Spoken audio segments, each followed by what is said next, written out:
I've often thought about what people mean when they talk about gut instincts. You hear about it all the time, someone saying they knew something wasn't right, that something was off, and yet they brush that feeling away. Looking back, I realized that my own gut had been screaming at me for months before my wedding day had hissed that my fiancée Holly and my best friend Kylan were getting too close, far closer than was normal, but I was busy with my demanding job at a software consultancy, busy planning the wedding Holly wanted, busy trying to please her very demanding parents, Richard and Marjorie Chambers, even though I occasionally felt a pang of jealousy seeing Holly and Kellen laugh together in a corner, or notice how Kellen's eyes lingered on her in ways that made me uneasy. I simply didn't have the energy to wrestle with those suspicions.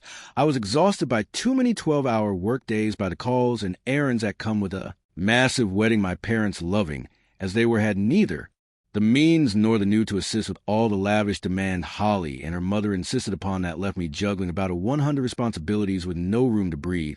But the red flags were there. For instance, whenever Holly and Colin texted, far more often than best friend and fiancé, should I catch them smiling at messages or referencing jokes they refused to share with me. If I asked, hey, what's so funny, they respond with dismissive shrugs or good-natured but evasive remarks, just a silly meme and side joke, nothing you'd be interested in. And so, I'd known Keelan since freshman year of college. We shared a cramped dorm, pulled all-nighter for finals, and covered for each other.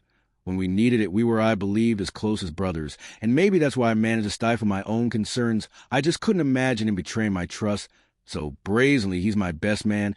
I told myself he's got my back. Right. As for Holly, she came from a much wealthy background, the Chambers family prided themselves on their local prominence, Richard Chambers being heavily involved in local politics and Marjorie Chambers acting as the imperious socialite who graced every fundraiser and charity ball with condescending smiles. When I proposed to Holly, they grudgingly accepted me while not explicitly rude.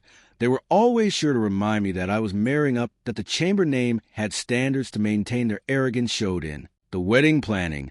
As well, we'll split the cost 50-50. Her parents had said, but they pushed for a lavish venue, extravagant centerpieces, a string quartet, and a guest list that ballooned to almost 300. My folks' retired school teacher dad and a near-retiring nurse mom had to dig into their savings to meet their half. No matter how many times I tried to set boundaries, it always ended with Holly's mother saying, we can't cut corners with the Chambers, or think of what people will say you want your bride to look cheap on her big day. That language grated on me, but Holly sided with her parents more often than not. She'd wave me off, let them have their fun. We'll only do this once, right? Famous last words a week before the wedding. Kellen, grinning confidently, offered to handle hotel reservations for out-of-town guests. You got enough on your plate. Let me take care of it, he said, flashing phone screenshots. It felt like college days. Trusting him with something important relieved. I thanked him a night before the wedding. Our families gathered for the rehearsal dinner at the last venue. Holly, in an almost bridal white dress, flitted between her father's relatives, who barely acknowledged me. My parents lingered, awkwardly uncomfortable with the wealth on display. Kellen gave me occasional thumbs. UPS from across the room after the run. We moved to the lounge where an after-party spirits were high, until I noticed Holly was missing calls, went straight to voicemail. A bridesmaid casually said she felt overwhelmed and stepped out for air. I shrugged. It was the night before the wedding, and maybe just needed space-time. Trickled by, and Kellen disappeared too at first. I wasn't overly suspicious. Possibly he wanted to pick up more champagne or something. But a nagging voice in my head whispered, look for him. And look for her. A half hour turned into an hour. Curiosity burned.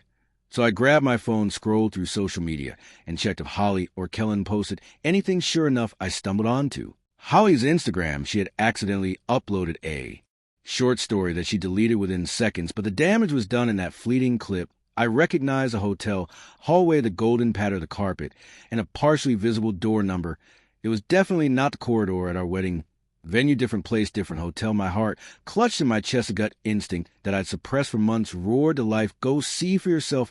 I needed to see for myself. I remembered driving through the busy streets near the hotel district, my mind racing with possible explanations. Could she have gone to a friend's room? Could Kellen be helping her pick something up? My heart hammered as I thought, what if they really are together? That's insane. That can't be real. But the part of me that was now fully awake refused to shut up. I knew Kian had made some recent hotel bookings for guests, but I didn't have the details. So I parked, walked into the lobby of one of the more upscale boutique hotels, and tried to see if the front desk recognized me from earlier visits or from Keen's group reservations. My plan was half-formed, but as luck would have it, I saw Kylan's car parked near the entrance. If that was a sign, I didn't know as I reached the 8th floor, my eyes combed every door number searching for the one I glimpsed in the Instagram video room. 846, 847. My pulse raced, each step echoing. In the silent corridor, the night air outside the windows was pitch black. The overhead lighting felt too bright, like it was exposing me before I could confront them, but I didn't want a confrontation. Not yet. Something in me insisted on gathering proof, so I could never question my sanity afterwards. So I snuck forward, pressing my ear to the door of room 847. Initially, I heard nothing, heart pounding. I quietly tested the handle, and to my shock, the door wasn't dead, bolted from the inside. Someone had carelessly left it locked only by the electronic mechanism. Kion, ironically, had slipped me a mass key card earlier in the month citing wedding emergencies, just in case something goes wrong with guest rooms. Said I fished out of my pocket, slid it into the slot, and after a moment, the tiny LED turned green. The handle unlocked with a soft click. They gave me the weapon for their own undoing. I thought my stomach lurched. I slipped inside. Soundlessly, the lights in the room glowed dim. Soft shadows flickered on the walls. I heard a quiet, intimate murmur, and my blood started boiling. There on the king-size bed, Holly was entangled with Keelan Bear, skin, her hair in disarray. She was lying sideways across the plush bedding, and Keelan was leaning over her. They were in the midst of a hushed conversation, something I didn't quite catch, but her giggle was enough. That was all I needed to see my fury surge so violently that I instinctively curled my hands into fists. I wanted to hurl curses to rip Kellen off the bed and beat him senseless for daring to do this. But some calm corner of my mind said, stop, show them no reaction. Take the proof. I recalled how the wedding was happening in less than 12 hours. I wanted them to stand at that altar with me, believing I was none the wiser, so I could publicly unravel their perfect facade. Let them think they got away with it. With shaking hands, I raised my phone, switched to the video mode, and zoomed in. My thumb hovered above the record button. Yes, I told myself you want them to see exactly what you caught later. I recorded a few seconds of them in bed, capturing the details: Holly's face, Kylan's posture, and the date timestamp in the corner. They had no clue I was there. Kellen whispered something about "we'll never get caught," followed by Holly's low laugh. The camera caught it perfect. My entire body was trembling with rage. I forced myself to remain silent so they wouldn't notice. No confrontation. This is not the time. I repeated that mantra over and over like an anchor for my sanity. Once I had enough footage, I carefully stepped back, filming as I retreated, making sure the phone's microphone picked up every humiliating detail. I closed the door just as quietly as I'd opened it. Then I fled, nearly running down the hallway. The elevator felt like I had a bomb strapped to my chest, one that would detonate the next day. Outside, the night air smacked me like a shock of cold water. My heart hammered like I'd sprinted a marathon. Waves of fury coursed through me, threatening to bubble up into a scream or meltdown. I felt the phone in my sweaty hand, digital proof that the people I trusted had stabbed me in the back. I took a few minutes to calm down, forced my breathing into a steadier rhythm, climbed into my car, and drove aimlessly until I found a 24-hour diner there in a shabby booth. I reviewed the footage in private. It left no doubt that was when the seeds of a savage plan took root. If they wanted to humiliate me, they'd done a fine job. But I wouldn't be the only one humiliated tomorrow. I didn't sleep that night. By 5 in the morning, I had downed 3 cups of coffee, scribbled notes for my wedding presentation, and mentally rehearsed how to manipulate the schedule so that I had control of the microphone and projector. Our venue provided top-of-the-line AV equipment, so we could show a slideshow of our childhoods and relationship milestones. I'd meticulously curated photos of Holly's baby pictures, my own slightly embarrassing teenage shots, snapshots of us together at the beach. All of that could be replaced in an instant. I knew the system well enough to switch the feed to whatever I wanted, a thumb drive, a phone. Any external source. Part of me hesitated, haunted by the knowledge that I'd effectively be showing a snippet of a private, very intimate act. But then I remembered how they had done it behind my back the night before the wedding. The cruelty of that betrayal justified, at least in my mind, the severity of my payback actions have consequences. At 6:30 a.m., I headed home to my apartment, which Holly and I had shared for almost a year. Unsurprisingly, she wasn't back, yet if she thought I was oblivious, maybe she'd snuck in sometime around dawn, slipped into the guest room, and planned to pretend she was just out for a girls' night. But when I opened the door, everything was still. As we left, the living room light was off the bedroom neat. I walked into the bedroom that once felt warm and inviting. Now it felt like foreign territory. I saw her phone charger On the bedside table, the ring box I'd given her still displayed on the dresser. The heartbreak flared again, but so did the anger she'd thrown away. Everything we built for a quick fling with my best friend. I set my phone to vibrate and tried to rest for an hour or two, though my mind wouldn't quiet. Around 9 a.m., Holly finally showed. I heard the soft beep of the door unlocking. I pretended to be asleep, waiting to see if she'd tiptoe. And sure enough, her footsteps were light, as if she didn't want me to wake up and ask where she'd been. She didn't even peek in the master bedroom. I heard her slip into the guest room, probably to do damage control on her appearance. Half an hour later, I emerged feigning a yawn like everything was normal. She was sitting at the kitchen island, hair brushed, wearing a casual t-shirt and sweatpants. She gave me a tired smile. "Morning, babe." She said, "I crashed with a friend last night. Too much wine at the rehearsal dinner." You know how it is. I smiled back, mind racing, with thought of last night's video must have been some party. I responded calmly, "Just glad you're okay." I gave her a quick peck on the cheek, resisting every urge to say something scathing. Her eyes flickered with a bit of relief, maybe a bit of caution. She tried to read me. I realized she must have worried that I suspected something, but my expression revealed nothing except mild acceptance. "I want you to think you got away with it." I had to keep up the charade for just a few more hours. The wedding was set for noon at the elite Wentworth country estate chosen for its prestige. My parents arrived at 10 a.m., but unaware of the storm brewing beneath the surface. I greeted them with hollow hugs. My mother beamed in her pastel dress. My father patted my back, likely recalling the quiet boy I once was forcing a smile. I told him I had last-minute AV setups. "See you soon, Holly." And her bridesmaids fussed over hair and makeup, and their sweet Kellen was likely in the groomsman's room, but I had no intention of finding him. Let him think I was still in the dark. I slipped into the AV booth overlooking the ballroom. Tony, the technician, was testing the microphone and projector. "This is the groom, Daniel," he told a colleague. "Hune's got some extra stuff. He wants a show right." "Yeah," I confirmed with an easy grin. I pulled out a flash drive from my jacket pocket. "I got a surprise video. Instead of the usual couple slideshow, I'm going to do something more dramatic." Tony chuckled. "Hey, it's your big day, man. Just make sure you tell me the quee so I can swap out the files." I tapped the flash drive. "I'll give you a signal.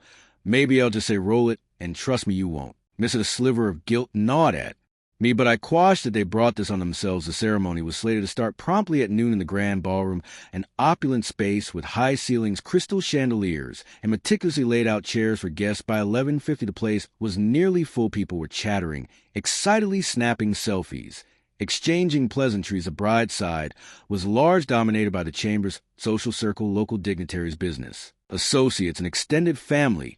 My own smaller circle of close friends, colleagues, and relatives was there too, though overshadowed by the chamber's crowd. The plan was for me as the groom to wait at the altar with the officiant while the wedding party entered, but at 11:55, I was missing the officiant. An old friend of Richard Chambers looked around, confused. Holly's father started to check his watch, scowl, and my mother shifted in her seat. Anxiously, Marjorie Chambers, in a prim lilac suit, frowned as she whispered some. "Guess where on earth is Daniel? Is he always this unreliable?" She loved any chance to undermine me. Holly, hidden away in the back, would have been panicking at this point, but I wasn't there to see it. I watched from the second-floor balcony behind curtains, scanning the crowd, measuring the energy. When the clock read 12:01, the doors were officially supposed to open for the bright processional. Instead, there was confusion and a low murmur of concern. Perfect time to drop the bomb. I slipped back into the AV booth where Tony hovered nervously over the soundboard. He saw me and said, "Hey man, we're like 2 minutes behind. Are you good?" "Absolutely," I replied with a tight smile, stepping to the microphone connected to the overhead speakers. My heart banged so fiercely I thought my ribs would crack, but rage and adrenaline fueled me. "Let's do this." I pressed the mic switch throughout the grand ballroom. My voice echoed good afternoon. Everyone, a wave of hush swept over the seated crowd. They turned to look around, expecting me to appear at the altar. Instead, they saw no one. Confusion flared. Holly's father stood up, looking around. Holly's mother put a hand to her chest. "Hello, the aficionados.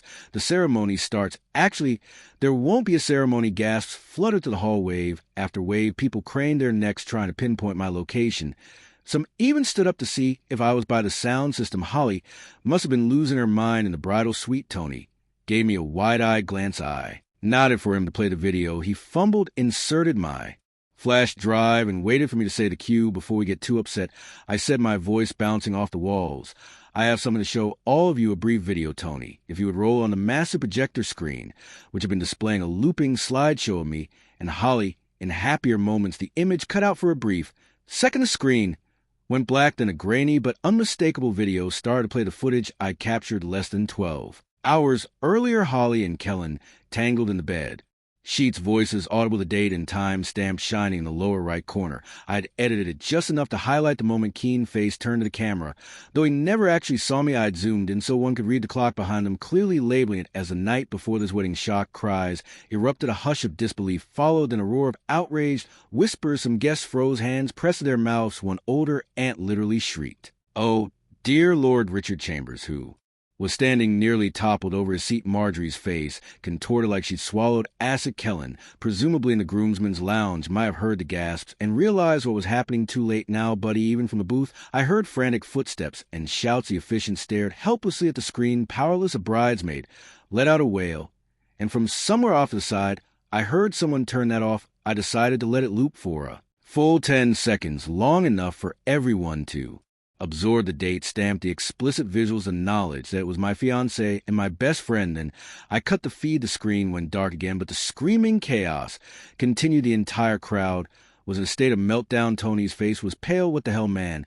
He muttered, but I just stepped away from the mic. Down below, I saw Holly appear to entrance in her wedding gown, face drawn in horror. Her hair was meticulously styled, her makeup flawless, but nothing could hide her panic. Turn it off, she screeched in a voice pitched with desperation. She seemed to have missed the actual footage by a few seconds, but the shell-shocked expressions told her enough. Marjorie rushed toward the projector, jabbing her finger at the staff.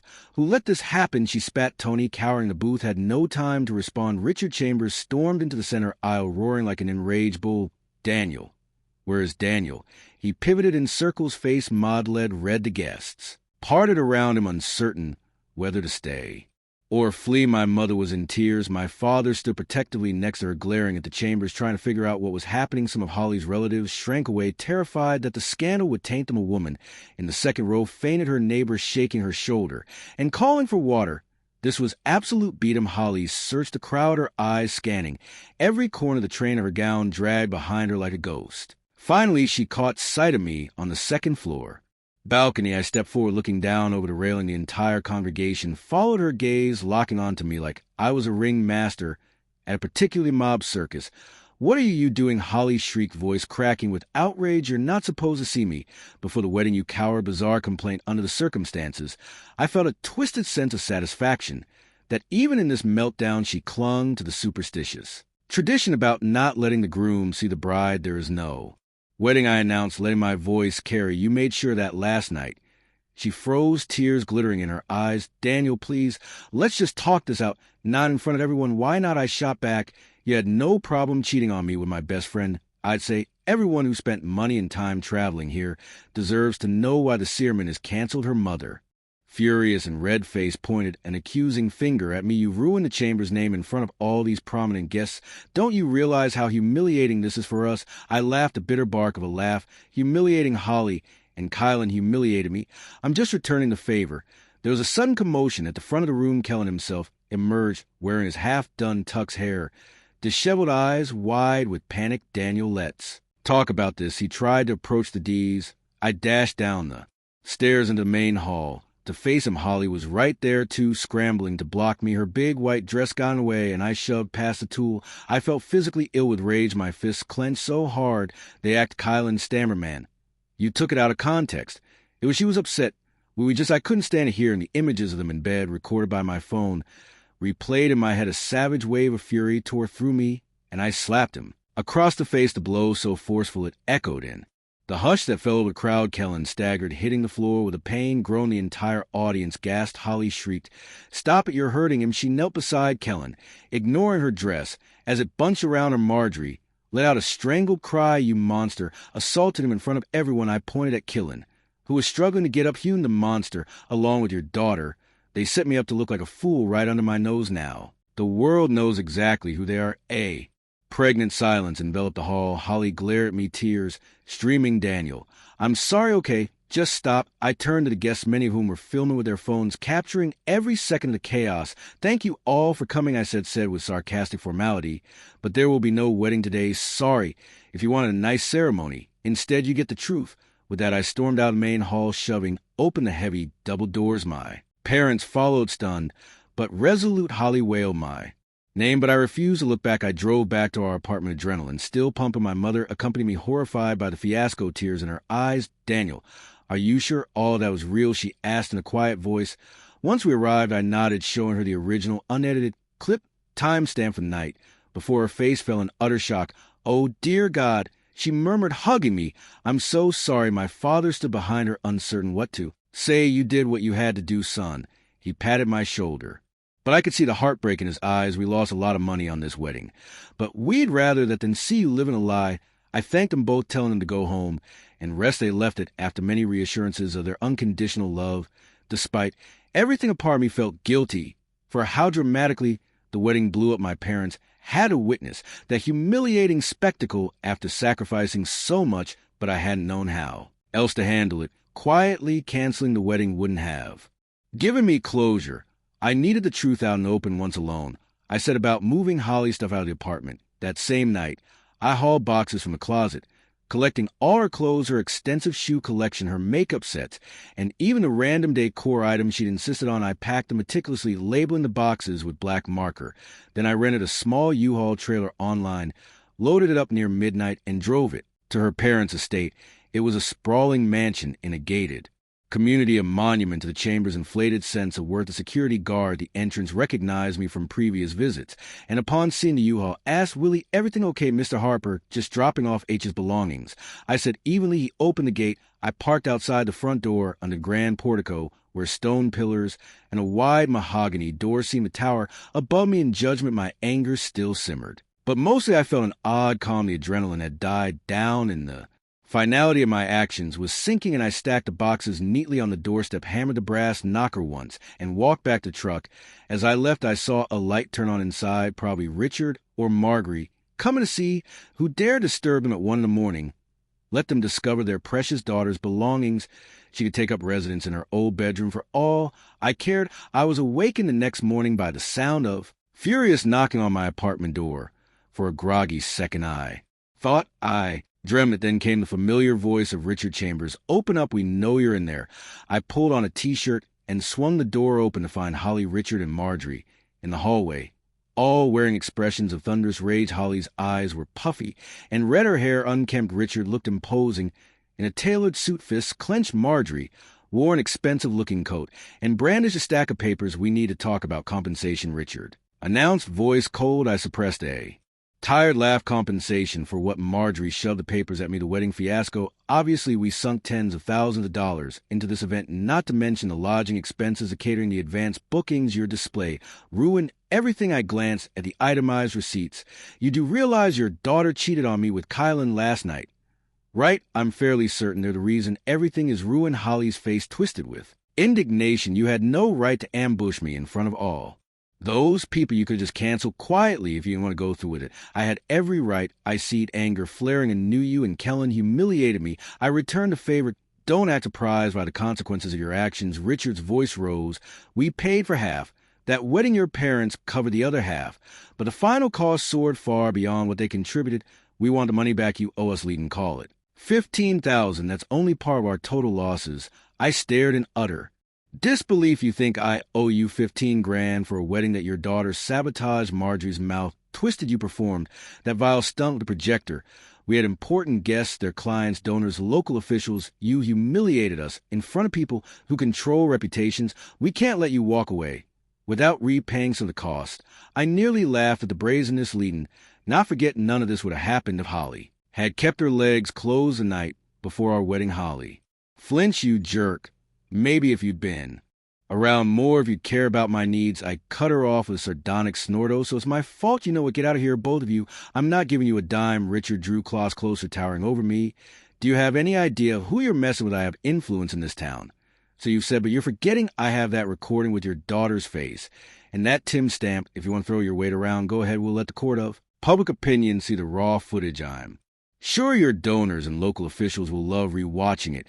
Then we can discuss who's humiliated. They stared, the fury on Richard's face intensifying. But he hesitated. Holly tried a different angle, stepping forward, eyes full of tears. Daniel, please, we used to love each other. We built a life together. Let's not destroy everything over one mistake, one mistake.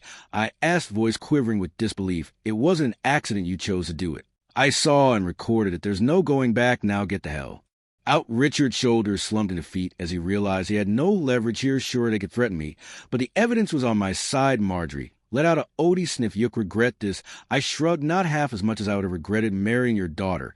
They stormed out, slamming the door hard enough to rattle the frame. My head fell back against it. Would once they'd gone a wave of exhaustion, and bittersweet relief overcame me. It's over. There was no wedding, no fiancé, no best friend. A hollow triumph, but still a triumph. Word spread fast. Friends reached out with support, shock, or judgment.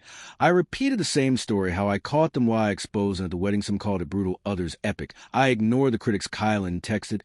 One dude, I'm sorry, but you gotta understand, I ignored it. He lost his job soon after for dishonesty. Fitting my parents were torn, heartbroken, owed money lost, but relieved I dodged a disastrous marriage. My father reassured, my mother better money.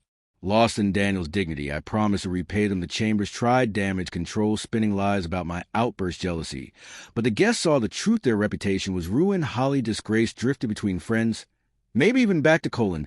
I didn't care. I moved to a cheaper apartment, threw myself into work, and slowly rebuilt. Heartbreak lingered, but anger drove me forward. Over time, the scandal faded. Still, I kept a clip of that hotel footage just in case anyone ever questioned what really happened.